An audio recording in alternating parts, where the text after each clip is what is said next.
Okay, we got a 2015 Ford Mustang. We do got a tire light, but let's pay attention to tire mobility kit. Let's not pay attention to that one. Service tire mobility kit. I'm gonna show you guys how you're gonna reset that, and I'm gonna show you exactly step by step. So first of all, we're gonna use this keypad here. Just follow along. We're gonna press OK. We're gonna scroll right and left like that, right or left, until you see this screen here. So pretty much this is left, this is right, and this is okay. This is up and down. Okay, so pretty much right now we're here. We're gonna go to settings and we're gonna press right.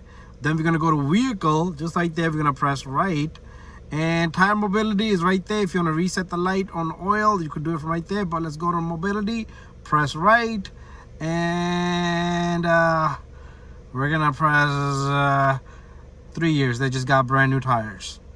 Okay, and then we're gonna go back.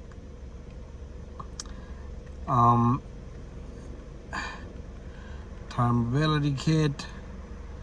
Let's do it one more time. 3 years. Okay, so that's what you're gonna do. Okay, now we're gonna turn off this vehicle and start it back up. Let's see if we get that light. If we do, then the procedure is wrong. But let's take a look. Tire pressure sensor faulty. Tire mobility kit has not come on yet. I think we were successful there. Okay, I think we are successful. Yep. Let's press OK.